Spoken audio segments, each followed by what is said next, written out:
Здравствуйте, в эфире информационный выпуск Амши-Укшара. Сегодня в программе «День памяти и скорби». 14 декабря в Абхазии вспоминают жертв Ладской трагедии. Правоохранительные органы действовали в соответствии с законом. Президент провел совещание в МВД. Итоги года Сухум. Спецрепортаж программы.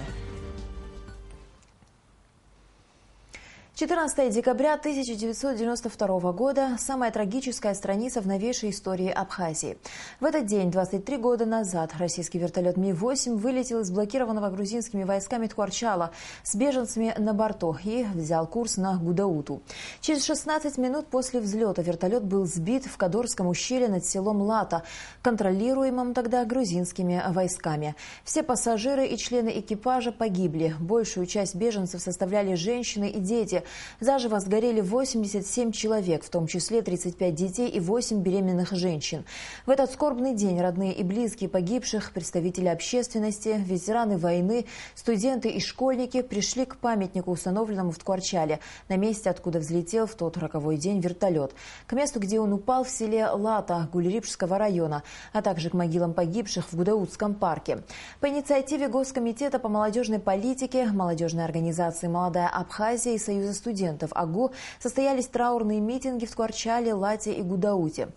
14 декабря во всех православных храмах республики проводится молебен по погибшим в Ладской трагедии. Поминальные службы проходят и в культовых учреждениях других конфессий республики. В Ткварчале, Лате и Гудауте сегодня побывали и наши корреспонденты. Смотрите подготовленные ими материалы.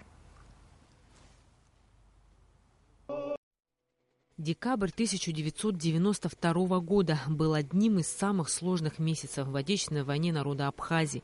В тылах воюющей республики не было света, тепла, необходимых продуктов. Самая тяжелая ситуация была в шахтерском городе Ткварчал, который был блокирован грузинскими оккупационными войсками.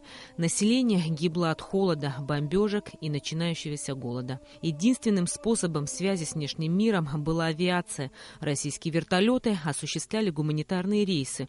В осажденный Ткварчал они везли продукты питания, а обратно – беженцев, прежде всего женщин и детей. Я верю в мудрость нашего народа, в то, что генетическая память, она не пропадает. Мы это никогда не забудем, эту трагедию.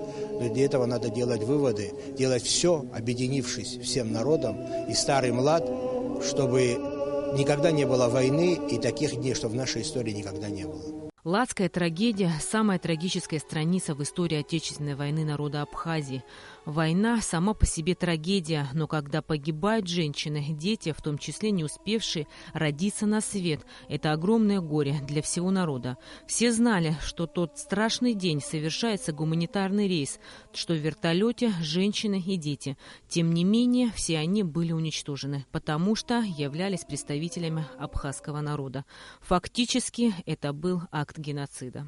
14 декабря, утро, печаль и горе пришло в каждый дом. Цинизму и бездушному расчету грузинских захватчиков не было предела. Погибли дети, женщины. Это было тяжело для каждого из нас. Та рана, которая была в тот день, не заживает и по сей день. Я думаю, каждый человек должен помнить об этом. Еще сильнее объединяться, жить ради тех, кто тогда отдал свои жизни за то, что мы сегодня жили. Каждый год в Ткварчале к мемориалу на месте, откуда взлетел в тот трагический день вертолет с женщинами и детьми, приходят дети, чтобы почтить память погибших. Сегодняшний день – одно из самых страшных событий в истории нашей страны. Мы не хотим, чтобы такого повторялось, а чтобы это не повторилось, мы должны помнить это. Желаю всему нашему народу процветания и единства. Молодое поколение помнит и знает, какой дорогой ценой далась свобода нашему народу. Яркий пример тому – их трепетное отношение к истории и памяти о жертвах и героях войны, которая будет передаваться из поколения в поколение. Рената Шакая, Саида Гухава, Абхазское телевидение.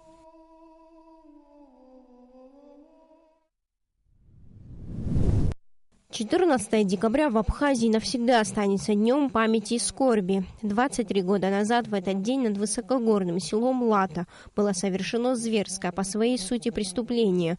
Грузинские военные сбили российский вертолет, перевозивший из блокадного Тхорчала в Гудауту стариков, женщин и детей. Все 87 человек, находившихся на борту, погибли. Сегодняшний день – это одна из самых трагичных страниц нашей истории, и мы пришли сюда, чтобы дать, почтить память, отдать честь всем погибшим. Я сюда приехала, к сожалению, только первый раз, но я думаю, что в будущем это будет для меня традицией приезжать сюда каждый год. На месте крушения вертолета стоит памятник. Возвели здесь часовню. Каждый год в этот день сюда приходят люди, представители различных политических партий, депутаты парламента, руководители и жители Гулрыбского района, учащиеся средних школ, чтобы возложить цветы, зажечь свечи в память о невинно убиенных.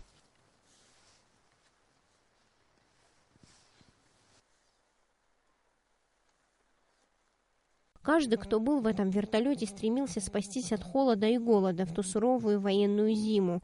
Но никто из них не мог себе представить, что вертолет, который вселял в них надежды на спасение, может рухнуть на землю, похоронив надежды и мечты детей. Поминальную службу для упокоения душ жертв ладской трагедии провел отец Далмат.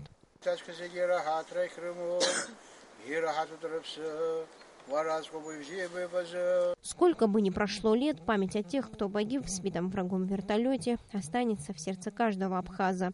Сарьес, Муральбина Жиба, Беслан Джинжал, Абхазское телевидение.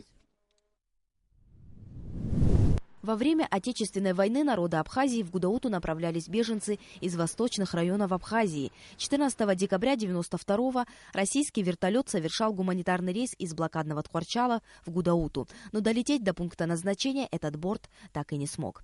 Вертолет Ми-8 вмещает в себя чуть более 30 человек. Но отказать людям, которые надеялись вырваться из блокадного города и спасти своих детей, экипаж не мог. Так, по воле Рока, убегая от смерти, 87 человек оказались на борту. Среди них была и Светлана Нормания. Ее сестра Нателла вспоминает события 23-летней давности, когда обугленные тела сгоревших в вертолете людей привезли в Гудауту. Сестру можно было опознать, и внучку ее. И я место назначила, где я сама. Гроб, когда ложили, я уже знала, где. Мы ее вместе с внучкой положили в одном гробу. Около половины тех, кто попал на борт Ми-8, были дети. Там находились дочь и внучки Тавелы Шинкуба. Старшей внучке было всего 3, а младшей и 2 исполнился годик. В тот день Тавела потеряла сразу 3 самых родных людей. Ей 23 года было. Она была студентка исторического факультета нашего АГУ. На 3-м курсе, на 3-й курс закрыла. Сказали, что вертолет упал. Я сразу спрашиваю у него, и какой. Но он уже как-то сказали, какой вертолет упал, он уже знал. Он не смог мне сказать. Утром уже было ясно, что случилось. Конечно, это была трагедия, однозначно.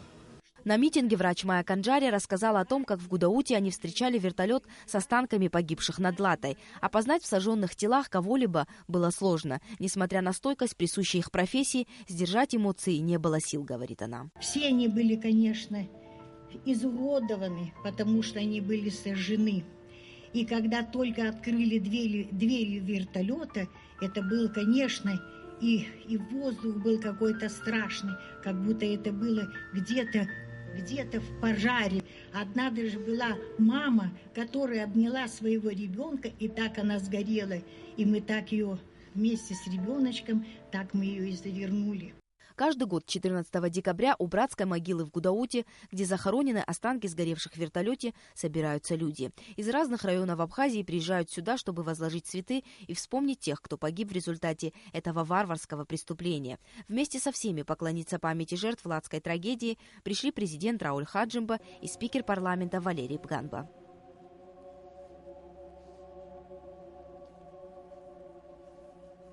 Обугленное тело матери, пытающейся спасти своего ребенка, как символ вечной скорби на братской могиле в Гудауте. Нала Мукбаста Муркожба, Абхазское телевидение. К другим новостям. По факту беспорядков в СИЗО возбуждено уголовное дело. 12 декабря около 9 часов утра группа заключенных, приговоренных к длительным срокам наказания за совершение тяжких и особо тяжких преступлений, в знак протеста на проведение оперативных мероприятий с сотрудниками МВД организовала массовые беспорядки в СИЗО МВД, расположенного в селе Дранда Гуль-Рипского района, чем дезорганизовали работу СИЗО.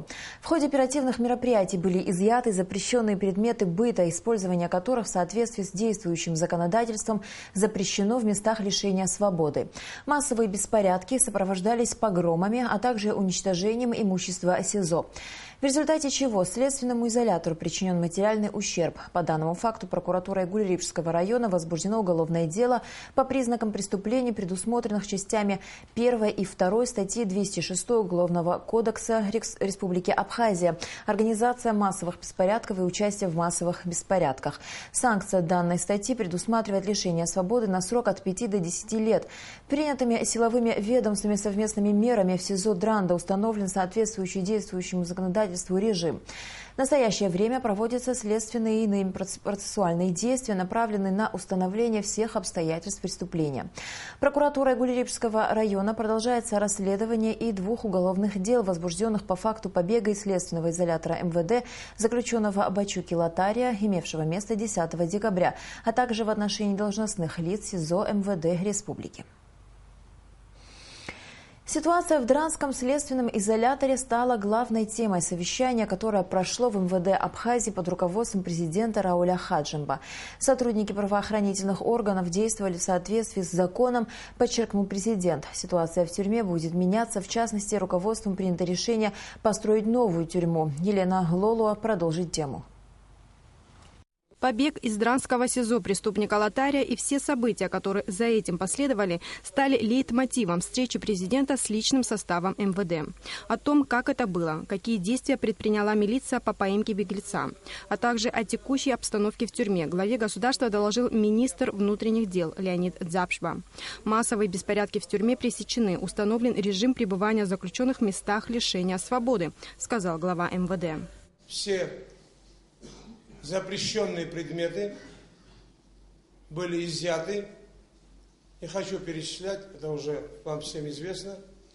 Все это было вывезено в течение суток и заскладировано на специальный склад. И это запрещенные предметы. Телевизоры, режущие, колющие предметы, диваны.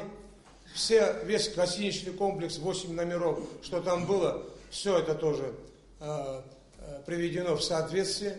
Леонид Дзябшба поблагодарил все силовые ведомства Абхазии за слаженную работу по установлению порядка в тюрьме и подчеркнул, что в своих действиях они руководствовались законом, а не политической конъюнктурой. Это хотели превратить и в политику, я открытым текстом говорю, потому что с тюрьмы, с кем связывались, мы практически всех знаем, все это будем устанавливать. Уже 2 человека из тех, кто на улице чинил препятствия заходу нашей спецтехники, вы знаете, там машины были поставлены и так далее. В кратчайшие сроки, за 2-3 минуты все это было разблокировано, и мы свои функциональные обязанности выполнили. Президента также проинформировали об общей криминогенной ситуации в стране за минувшую неделю и о происшествиях на дорогах. Патрульная служба работает хорошо, заверил главу государства Леонид Дзапшба. В свою очередь, Рауль Хаджимба подчеркнул, что сотрудники правоохранительных органов действовали в соответствии с законом. У заключенных были различные предметы, которых не должно быть у людей, отбывающих наказание. Я не исключаю, что многое из того, что происходило вчера, позавчера, да не то, что не исключаю, я даже знаю, что имело место и в предыдущие годы. Просто к этому не доходили руки. Но когда-то надо наводить было этот порядок. Время наступило. Пора уже понять, что дальше так не будет. Условия содержания заключенных изменятся, сказал президент. Каждый будет отбывать наказание в соответствии с установленным судом режимом. Для этого государство намерено построить новую тюрьму. Понимаю, что не все гладко в самой тюрьме. То состояние, санитарное состояние тюрьмы, те нормативы, которые должны быть соблюдены в тюрьме для того же человека, который попал в эту тюрьму, конечно, у нас не соблюдается. Из-за нашей бедности, из-за отсутствия тех возможностей, которые есть в государстве, к сожалению. Даны соответствующие указания по определению места строительства нового объекта. Будем изыскивать возможности финансовые для того, чтобы начать эти работы. В настоящее время в Дранском СИЗО устанавливаются сломанные ранее замки и двери. Свидание с родственниками разрешено только по согласованию с министром внутренних дел. С понедельника, 14 декабря, начала работу парламентская комиссия. А в отношении организаторов акции неповиновения в СИЗО прокуратура Гулиревского района возбудила уголовное дело. Елена Лола, Алексей Агуха, Тимур Гугохия, Абхазское телевидение. Расширенный репортаж о совещании в МВД смотрите сразу после новостей. Сегодня в Народном собрании Абхазии создана специальная парламентская комиссия по изучению ситуации, сложившейся в Дранском СИЗО. Руководит комиссией депутат Валерий Агрба. Члены комиссии уже посетили СИЗО и ознакомились с условиями содержания заключенных. Депутаты осмотрели камеры, в которых содержатся заключенные, побывали в пищеблоке, прачечной и других помещениях. В ходе беседы заключенные поднимали вопросы, связанные с медицинским обслуживанием. Члены парламентской группы намерены встретиться с руководством МВД. В ближайшее время в Народное собрание будут представлены итоги работы депутатской комиссии. В Абхазию с рабочим визитом прибыл заместитель секретаря Совета безопасности России Рашид Нургалиев. Сегодня его принял министр внутренних дел Абхазии Леонид Запшба. Как сообщает пресс-служба МВД Республики, в ходе встречи обсуждались вопросы финансирования, материально-технического обеспечения ведомства, а также строительства системы по содержанию осужденных, отвечающей всем современным требованиям. На встрече присутствовали секретарь Совета безопасности Абхазии Мухаммад Килба, посол России в Абхазии Семен Григорьев. Мы продолжаем рубрику «Итоги года». Сегодня в ней речь пойдет о столице. Что сделано за год? За год каковы планы и перспективы? Об этом специальный репортаж Асиды Малия.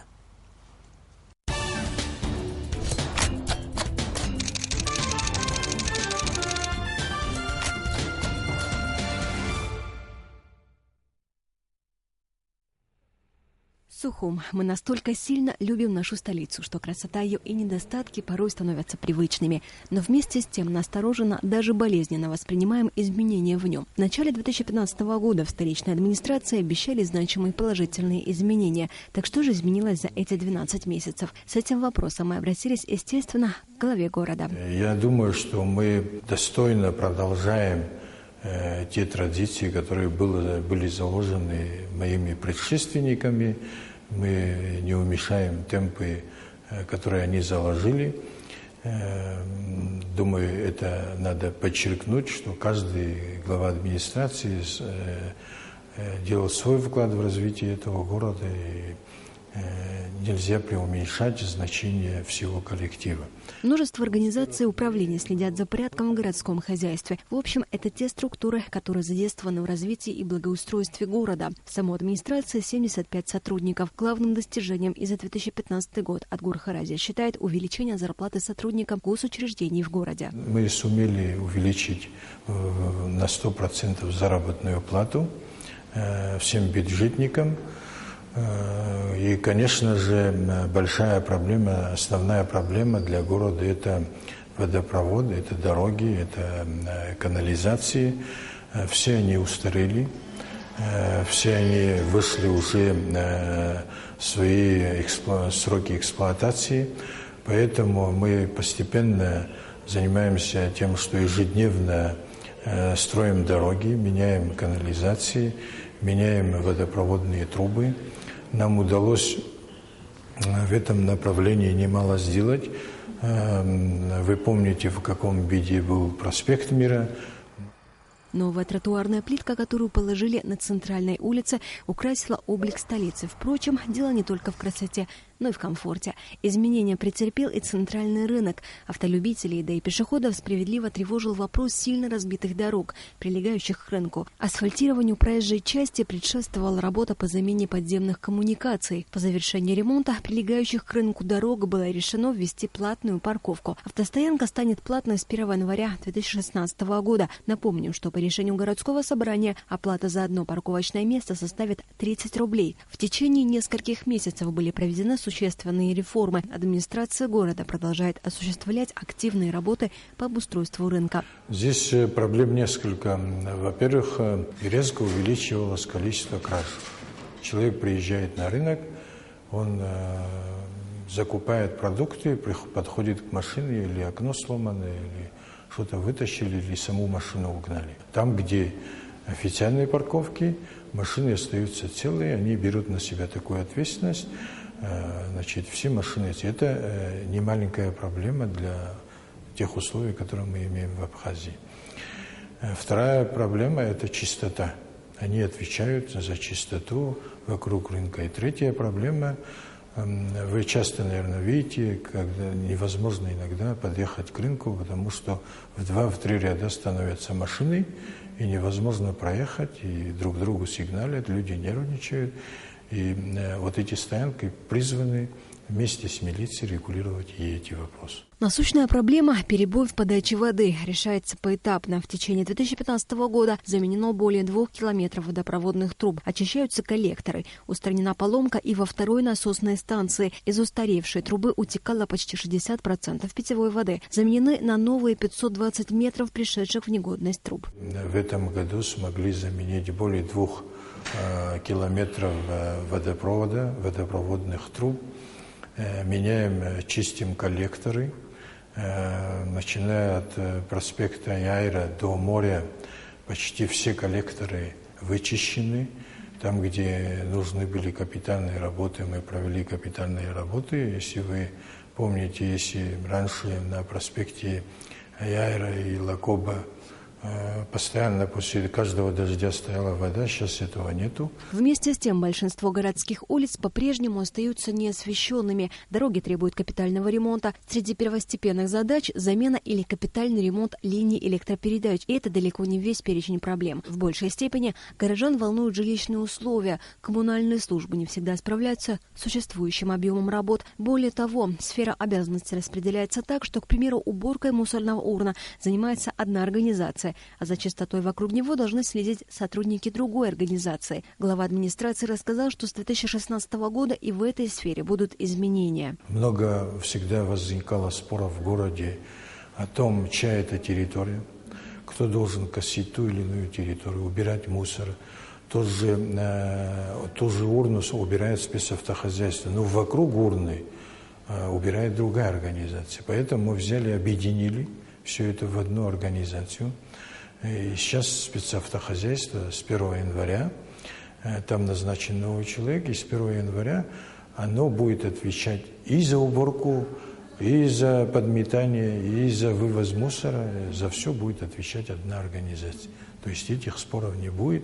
Естественно, услуги спецавтохозяйства будут не бесплатны, но при этом глава администрации заверил, сумма будет мизерная. Среди жилищно-коммунальных проблем горожан – затопленные подвалы многоэтажных домов. Эта проблема, можно сказать, стала для города глобальной. Чтобы решить ее системно, нужны большие финансовые средства. Частично удалось решить проблему, возникающую из-за переполненных мусоропроводов в многоэтажных домах. Горожане полагают, избавиться от тараканов, мух, комаров и крыс возможно. Пришли к выводу, что вот в многоквартирных домах лучше, чем травить крыс там, и так далее, лучше взять, заварить вот эти люки мусоропроводные.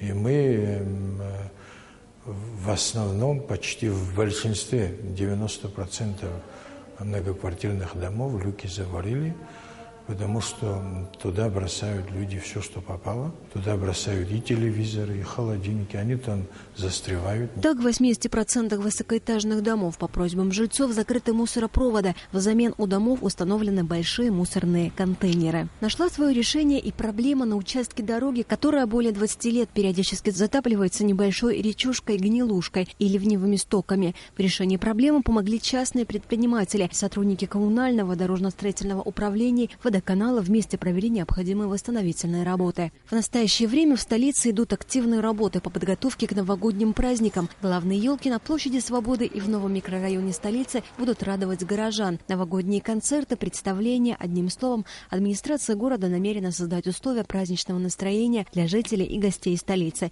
Подытоживая беседу, глава администрации заметил, сделано многое, но предстоит сделать еще больше. Асида Мали, Алексей Агухава, Абхазское телевидение.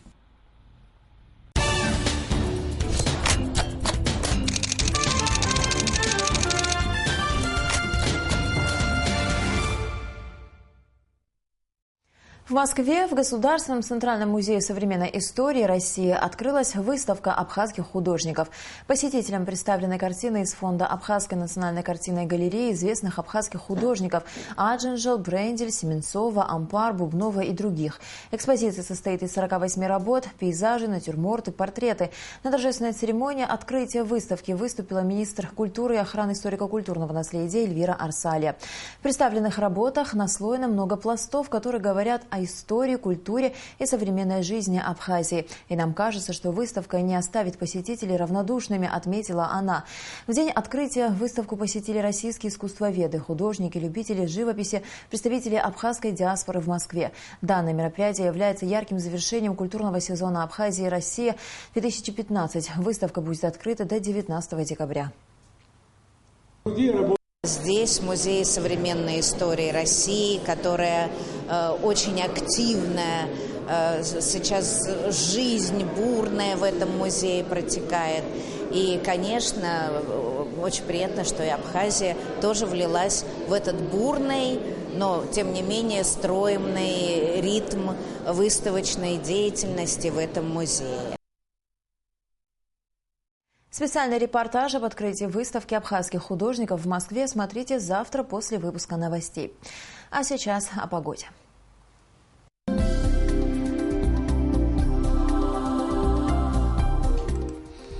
По сообщению гидрометеослужбы, завтра в Абхазии ожидается переменная облачность, ночью и утром дождь. Во второй половине дня погода прояснится, осадки прекратятся, в горах снег.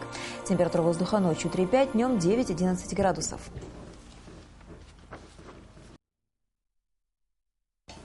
На этом наш выпуск завершен. До скорых встреч в эфире.